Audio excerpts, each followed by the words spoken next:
Hello friends, ಇವತ್ತಿನ ಸಂಚಿಕೆಯಲ್ಲಿ ಏನಾಯಿತು ಅಂತ ನೋಡ್ಕೊಂಡು ಬರೋಣ ಬನ್ನಿ. ದುಡ್ಡಿನ ಬೆಲೆ ಗೊತ್ತಿಲ್ಲದೆ ಇರೋದು ನನಗಲ್ಲ, ನಿಮಗೆ. ಅವತ್ತು ನೀವು ಬಂದು ಫೈಲ್ ಕೊಟ್ಟಿಲ್ಲ ಅಂದಿದ್ರೆ ನನಗೆ ಎಷ್ಟು ದೊಡ್ಡ ಲಾಸ್ ಆಗ್ತಿತ್ತು ಗೊತ್ತಾ. ಕೊಟ್ಟಿದ್ದು ಇದರಿಂದ ನಮ್ಮ ಅಪ್ಪನೂ ಖುಷಿಯಾಗಿದ್ದಾರೆ. ಇನ್ನು ಇದ್ರ ಬಗ್ಗೆ ಡಿಸ್ಕಷನ್ ಬೇಡ, ಗುಡ್ ನೈಟ್ ಅಂತ ಕಾಲ್ ಕಟ್ ಮಾಡ್ತಾನೆ ಆದಿ. ಇದನ್ನೆಲ್ಲ ಅಡ್ಡ ನಿಂತ್ಕೊಂಡು ಮೀನಾಕ್ಷಿ ಕನಿಕಾ ಕೇಳಿಸ್ಕೊತಿರ್ತಾರೆ. ಅತ್ತೆ ಕೇಳಿಸ್ಕೊಂಡ್ರ ಅವ್ನು ಮಾತಾಡಿದ್ದು ಅಂತಾಳೆ ಕನಿಕಾ. ಹ್ಞೂ ಅಂತಾರೆ ಮೀನಾಕ್ಷಿ. ಅವ್ನು ದುಡ್ಡು ಕೊಟ್ಟಾಗಲೇ ತಡೆಯಬೇಕಾಗಿತ್ತು, ಅದು ಆಗಿಲ್ಲ ಅತ್ತೆ. ನೀವು ಹೋಗಿ ಬ್ರೋ ಹತ್ರ ಮಾತಾಡಿ, ವಾಪಸ್ ಕೇಳೋಕೆ ಹೇಳಿ ದುಡ್ಡನ್ನು ಅಂತಾಳೆ ಕನಿಕಾ ದುಡ್ಡು ಕೊಟ್ಟಿದ್ದು ಯಾರು ಅಂತ ಗೊತ್ತಿದ್ದು ವಾಪಸ್ ಕೊಡೋಕೆ ಹೇಳ್ತಿದ್ಯಲ್ಲ. ನಮ್ಮ ಕಾಮತ್ ಮನೆತನಕ್ಕೆ ಕೊಟ್ಟು ಗೊತ್ತೇ ಹೊರತು ವಾಪಸ್ ತಗೊಂಡು ಗೊತ್ತಿಲ್ಲ. ಈ ವಿಷಯದಲ್ಲಿ ಮಾತಾಡಿದರೆ ಸುಮ್ಮನೆ ಸಿಟ್ಟು ಮಾಡ್ಕೋತಾನವನು ಅಷ್ಟೇ ಅಂತಾರೆ ಮೀನಾಕ್ಷಿ. ಹಾಗಿದ್ರೆ ಏನು ಮಾಡೋದತ್ತೆ ಅಂತಾಳೆ ಕನಿಕಾ. ಭಾಗ್ಯ, ಆ ದುಡ್ಡನ್ನು ಯೂಸ್ ಮಾಡೋಕ್ಕೆ ಶುರು ಮಾಡೋ ತನಕ ನಮಗೆ ಟೈಮ್ ಇದೆ. ಹೇಗಾದರೂ ಮಾಡಿ ಆ ಭಾಗ್ಯನ ಕೈಯಿಂದ ದುಡ್ಡನ್ನು ವಾಪಸ್ ತಗೊಳ್ಳೋ ಹಾಗೆ ಮಾಡಬೇಕು ಅಂತಾರೆ ಮೀನಾಕ್ಷಿ.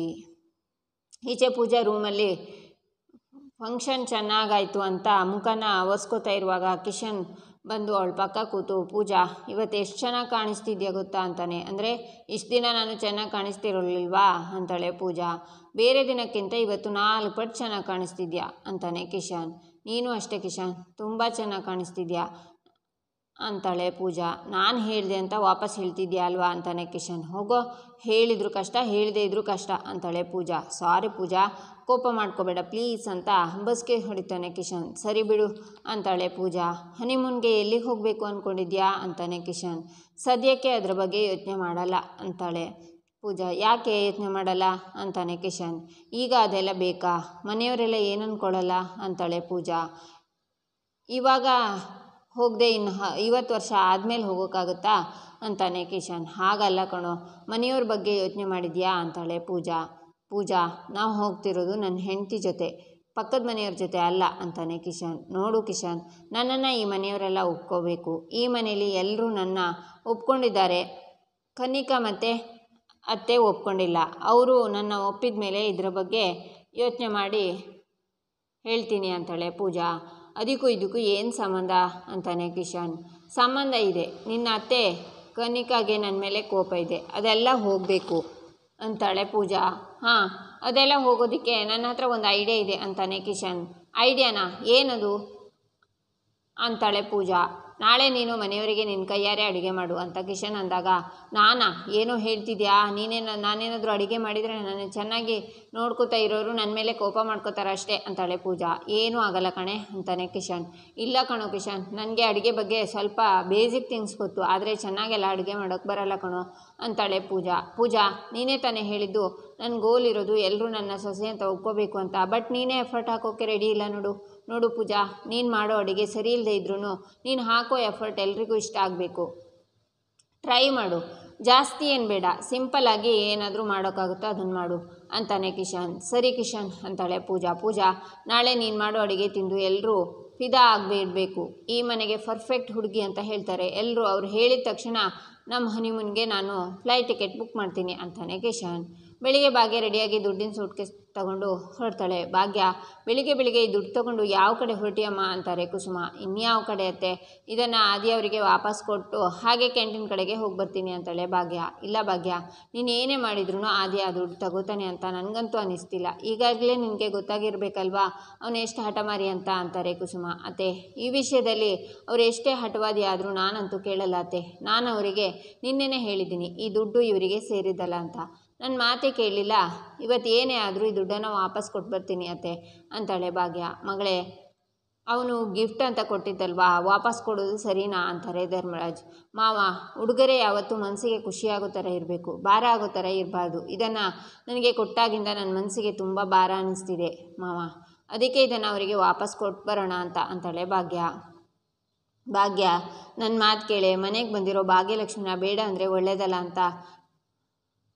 ಯಾಕೆ ನನ್ನ ಮಾತು ಕೇಳ್ತಿಲ್ಲ ನೀನು ಅಂತಾರೆ ಸುನಂದ. ಅಮ್ಮ, ನೀನೇನೇ ಹೇಳಿದ್ರು ಅಷ್ಟೇ, ಕೊಟ್ಟು ಬರ್ತೀನಿ ಅಂದರೆ ಕೊಟ್ಟು ಬರ್ತೀನಿ ಅಂತಾಳೆ ಭಾಗ್ಯ.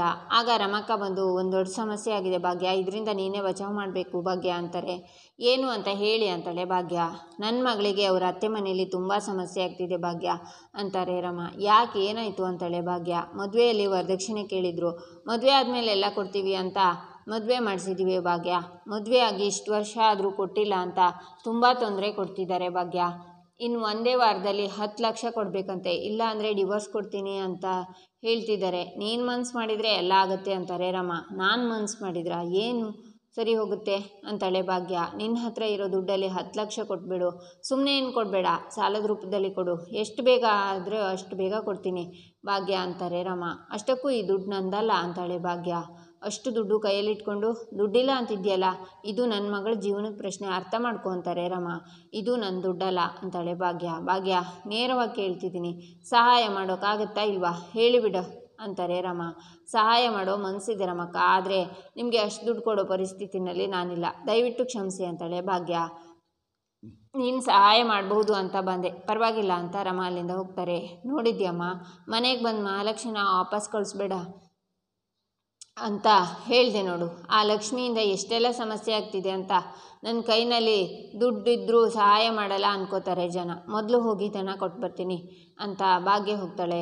ಈಚೆ ಭಾಗ್ಯ ಆದಿಮನೆ ಹತ್ರ ಬಂದು ನಿಂತ್ಕೊಂಡು, ಬೇಡ ಬೇಡ, ಒಳಗೆ ಹೋಗೋದು ಬೇಡ, ನಾನು ಹೋಗೋದು ಕನ್ನಿಕಾ ಮೀನಾಕ್ಷಿ ಅವರಿಗೆ ಇಷ್ಟ ಆಗಲ್ಲ, ಆದಿಯವರಿಗೆ ಫೋನ್ ಮಾಡಿ ಹೊರಗಡೆ ಬರೋಕ್ಕೆ ಹೇಳ್ತೀನಿ ಅಂತ ಭಾಗ್ಯ ಆದಿಗೆ ಕಾಲ್ ಮಾಡ್ತಾಳೆ. ಹಲೋ ಭಾಗ್ಯ, ಗುಡ್ ಮಾರ್ನಿಂಗ್ ಅಂತಾನೆ ಆದಿ. ಗುಡ್ ಮಾರ್ನಿಂಗ್, ಸ್ವಲ್ಪ ಮನೆಯಿಂದ ಹೊರಗೆ ಬರ್ತೀರಾ ಅಂತಾಳೆ ಭಾಗ್ಯ. ಯಾಕೆ ಅಂತಾನೆ ಆದಿ. ಪ್ಲೀಸ್ ಹೊರಗಡೆ ಬನ್ನಿ, ನಿಮ್ಗೆ ಕಾಯ್ತಿದ್ದೀನಿ ಅಂತಾಳೆ ಭಾಗ್ಯ. ನನ್ನನ್ನು ಯಾಕೆ ನೀವು ಕಾಯಬೇಕು ಅಂತಾನೆ ಆದಿ. ಎಲ್ಲ ಗೊತ್ತಾಗುತ್ತೆ, ನೀವು ಪ್ಲೀಸ್ ಹೊರಗಡೆ ಬರ್ತೀರಾ ಅಂತಾಳೆ ಭಾಗ್ಯ. ಸರಿ ಬರ್ತೀನಿ ಅಂತ ಕಾಲ್ ಕಟ್ ಮಾಡ್ತಾನೆ ಆದಿ. ಯಾಕೆ ಬಂದಿದ್ದಾರೆ ಇವರು, ಗೆಳತಿಗೆ ಫೋನ್ ಮಾಡಿದರೆ ಗೊತ್ತಾಗುತ್ತೆ ಅಂತ ಆದಿ ಕುಸುಮಗೆ ಕಾಲ್ ಮಾಡ್ತಾನೆ. ಕುಸುಮ ಫೋನ್ ನೋಡಿ, ಅರೇ ಫ್ರೆಂಡ್ ಫೋನ್ ಮಾಡಿದ್ದಾನೆ. ಹಲೋ ಫ್ರೆಂಡ್, ಏನಾಯಿತು ಅಂತಾರೆ ಕುಸುಮ. ಏನಾಗಿದೆ, ನಿಮ್ಮ ಸೊಸೆಗೆ ಬೆಳಿಗ್ಗೆನೆ ನಮ್ಮನೆ ಹತ್ರ ಬಂದಿದ್ದಾರೆ ಅಂತಾನೆ ಆದಿ. ನಾನು ಹೇಳಲಿಲ್ವಾ ಅವಳು ದೊಡ್ಡ ಸ್ವಾಭಿಮಾನಿ ಅಂತ, ಅವಳಿಗೆ ನೀನು ಕೊಟ್ಟಿರೋ ದುಡ್ಡು ಇಟ್ಕೊಳ್ಳೋಕ್ಕಾಗ್ತಿಲ್ಲ, ಅವಳಿಗೆ ತುಂಬ ಭಾರ ಅನ್ನಿಸ್ತಿದೆ, ಅದಕ್ಕೆ ಅದನ್ನು ವಾಪಸ್ ಕೊಟ್ಟು ಹೋಗೋಣ ಅಂತ ಬಂದಿದ್ದಾಳೆ ಅಂತಾರೆ ಕುಸುಮ. ಇದಾ ವಿಷಯ ಅಂದ್ಕೊಂಡೆ, ದುಡ್ಡು ಕೊಡೋಕ್ಕೆ ಬಂದಿದ್ದಾರೆ ಅಂದರೆ ನಾನು ಅವರನ್ನು ಮೀಟ್ ಮಾಡಲ್ಲ ಅಂತಾನೆ ಆದಿ. ಈ ವಿಷಯದಲ್ಲಿ ನೀನುಂಟು ಅವಳುಂಟು, ನಾನು ಮಧ್ಯೆ ಬರಲ್ಲ ಅಂತ ಕಾಲ್ ಕಟ್ ಮಾಡ್ತಾರೆ ಕುಸುಮ. ಆಗ ಆದಿ ಮೇಲ್ಗಡೆ ಬಾಲ್ಕನಿಯಿಂದ, ಭಾಗ್ಯವ್ರೆ ಏನೇ ಆದರೂ ನಾನು ದುಡ್ಡು ವಾಪಸ್ ತಗೊಳ್ಳಲ್ಲ ಅಂತ, ಅದು ಬಿಟ್ಟು ಬೇರೆ ಏನೇ ಕೆಲಸ ಇದ್ದರೂ ಹೇಳಿ, ನಾನು ಅಲ್ಲಿಗೆ ಬರ್ತೀನಿ ಅಂತಾನೆ. ಹೇಳ್ತೀನಿ ಬನ್ನಿ ಅಂತಾಳೆ ಭಾಗ್ಯ. ನನಗೆ ಗೊತ್ತು ನೀವು ಆ ದುಡ್ಡನ್ನು ವಾಪಸ್ ಕೊಡೋದಕ್ಕೆ ಬಂದಿದ್ದೀರಾ ಅಂತ, ನಾನು ಯಾವುದೇ ಕಾರಣಕ್ಕೂ ಬರಲ್ಲ ಅಂತಾನೆ ಆದಿ. ಹಠ ಮಾಡಬೇಡಿ ಪ್ಲೀಸ್, ಹೊರಗಡೆ ಬನ್ನಿ ಅಂತಾಳೆ ಭಾಗ್ಯ. ಆ ದುಡ್ಡು ನಿಮಗೆ ಸೇರಿರೋದು, ಇಟ್ಸ್ ಎ ಗಿಫ್ಟ್ ಅಂತಾನೆ ಆದಿ. ನೀವು ಇದನ್ನು ಕೊಟ್ಟು ಹೋದಾಗಿನಿಂದ ಹೊರೆ ಅನ್ನಿಸ್ತಿದೆ ಪ್ಲೀಸ್ ಅಂತಾಳೆ ಭಾಗ್ಯ. ಸರಿ ಬಂದೇ ಇರಿ ಅಂತ ಆದಿ ಹೇಳ್ತಾನೆ. ಆಗ ಮೀನಾಕ್ಷಿ ಕನ್ನಿಕಾ ಮನೆಯಿಂದ ಹೊರಗಡೆ ಬಂದು ಭಾಗ್ಯನ ನೋಡ್ತಾರೆ. ಅತ್ತೆ, ಇವಳೇನು ಮಾಡ್ತಿದ್ದಾಳೆ ಇಲ್ಲಿ ಅಂತಾಳೆ ಕನ್ನಿಕಾ. ಈಡಿಯಟ್, ಒಂದಲ್ಲ ಒಂದು ಕಾರಣ ಹುಡ್ಕೊಂಡು ಇಲ್ಲಿಗೆ ಬರ್ತಾಳೆ ಅಂತಾರೆ ಮೀನಾಕ್ಷಿ. ಮಾಡ್ತೀನಿ ತಡೀರಿ ಈಗ ಅಂತ ಕನ್ನಿಕಾ ಬರ್ತಾಳೆ. ಆಗ ಆದಿ ಬರ್ತಾ ಇರೋದನ್ನು ಮೀನಾಕ್ಷಿ ನೋಡ್ತಾರೆ. ಕನ್ನಿಕಾ ಕೈನ ಹಿಡ್ಕೋತಾರೆ. ಅತ್ತೆ ಅಂತಾಳೆ. ಆದಿನ ತೋರಿಸ್ತಾರೆ ಮೀನಾಕ್ಷಿ. ಇಬ್ಬರು ಅಲ್ಲೇ ಅಡ್ಡ ನಿಂತ್ಕೋತಾರೆ. ಆದಿ ಭಾಗ್ಯನ ಹತ್ರ ಬರ್ತಾರೆ. ಆದಿಯವರೇ ಮೊದಲು ಇದನ್ನು ತೊಗೊಂಡ್ಬಿಡಿ ಅಂತ ಭಾಗ್ಯ ಸೂಟ್ ಕೇಸನ್ನ ಕೊಡ್ತಾಳೆ. ಪ್ಲೀಸ್ ಆದಿಯವರೇ, ಇದು ನನಗೆ ಹೊರೆ ಅನ್ನಿಸ್ತಿದೆ ಅಂತಾಳೆ. ಕಾಮ್ ಡೌನ್, ನಾನು ಈ ದುಡ್ಡನ್ನು ವಾಪಸ್ ತಗೋತೀನಿ ವಿತ್ ಒನ್ ಕಂಡೀಷನ್ ಅಂತಾನೆ ಆದಿ. ಏನು ಕಂಡೀಷನ್ ಅಂತಾಳೆ ಭಾಗ್ಯ. ನಾನು ಈ ದುಡ್ಡನ್ನು ವಾಪಸ್ ತಗೋಬೇಕು ಅಂದರೆ ನೀವು ನಮ್ಮ ಕಂಪ್ನಿ ಬಿಸ್ನೆಸ್ ಪಾರ್ಟ್ನರ್ ಆಗಬೇಕು ಅಂತಾನೆ ಆದಿ. ಬಿಸ್ನೆಸ್ ಪಾರ್ಟ್ನರಾ ಅಂತಾಳೆ ಭಾಗ್ಯ. ಹೌದು, ನಾನು ದುಡ್ಡು ತಗೋಬೇಕು ಅಂದರೆ ನೀವು ಪಾರ್ಟ್ನರ್ ಆಗೋಕ್ಕೆ ಒಪ್ಕೋಬೇಕು. ಬಿಸ್ನೆಸ್ ಪಾರ್ಟ್ನರ್ ಅಂದರೆ ಹೆಚ್ಚೇನೂ ಬರಲ್ಲ, ವರ್ಷಕ್ಕೆ ಒಂದಷ್ಟು ಲಕ್ಷನೋ ಕೋಟಿನೋ ಬರ್ಬೋದು ಅಂತಾನೆ ಆದಿ. ಏನು ಆದಿಯವರೇ ಅಷ್ಟೊಂದು ಅಸಡ್ಡೆಯಿಂದ ಹೇಳ್ತಿದ್ದೀರಲ್ಲ ಅಂತಾಳೆ ಭಾಗ್ಯ. ಒಂದೇ ನನ್ನ ಕಂಡೀಷನ್ಗೆ ಒಪ್ಕೊಳ್ಳಿ, ಇಲ್ಲ ದುಡ್ಡನ್ನು ಇಟ್ಕೊಳ್ಳಿ ಅಂತ ಆದಿ ಹೋಗ್ತಾನೆ. ಆದಿಯವರೇ ಒಂದು ನಿಮಿಷ, ಏನು ಮಾಡಲಿ ಈಗ, ಇವ್ರು ಹೇಳಿದ್ದಕ್ಕೆಲ್ಲ ಸುಮ್ಮನೆ ಇದ್ರೆ ಆಗಲ್ಲ, ಏನಾದರೂ ಮಾಡಲೇಬೇಕು ಅಂತ ಭಾಗ್ಯ ಹೇಳ್ತಾಳೆ. ಅತ್ತೆ, ಅವಳ ಕೈಲಿ ಸೂಟ್ ಕೇಸ್ ಇರೋದು ನೋಡಿದರೆ ದುಡ್ಡು ವಾಪಸ್ ಕೊಡೋಕೆ ಬಂದಿದ್ದಾಳೆ ಅನಿಸುತ್ತೆ. ಬ್ರೋಗೆ ಏನಾಗಿದೆ, ತಗೊಳ್ದೆ ಯಾಕೆ ವಾಪಸ್ ಹೋದ ಅಂತಾಳೆ ಕನ್ನಿಕಾ. ನಾನು ನಿನ್ನೇನೆ ಹೇಳಿಲ್ವಾ ಕನ್ನಿಕಾ, ಅವನು ವಾಪಸ್ ತಗೊಳ್ಳಲ್ಲ ಅಂತ ಅಂತಾರೆ ಮೀನಾಕ್ಷಿ. ಅವಳಾಗೆ ಕೊಟ್ಟರೆ ಯಾಕೆ ತಗೋಬಾರ್ದು, ಬ್ರೋ ತೊಗೊಂಡಿಲ್ಲ ಅಂದರೆ ಏನು, ನಾನು ತಗೋತೀನಿ, ನಾವು ಕಷ್ಟಪಟ್ಟು ದುಡ್ದಿದ್ದು ದುಡ್ಡು ಅವಳ ಕೈಲಿ ಯಾವುದೇ ಕಾರಣಕ್ಕೂ ಇರೋದಕ್ಕೆ ಬಿಡಲ್ಲ ಅಂತ ಕನ್ನಿಕಾ ಬರ್ತಾಳೆ. ಇಲ್ಲಿಗೆ ಈ ಸಂಚಿಕೆ ಮುಕ್ತಾಯವಾಗುತ್ತೆ. ಮುಂದಿನ ಸಂಚಿಕೆಗಾಗಿ ನಮ್ಮ ಚಾನಲನ್ನು ನೋಡಿ ಸಬ್ಸ್ಕ್ರೈಬ್ ಮಾಡಿ, ಲೈಕ್ ಮಾಡಿ, ಶೇರ್ ಮಾಡೋದನ್ನು ಮರಿಬೇಡಿ.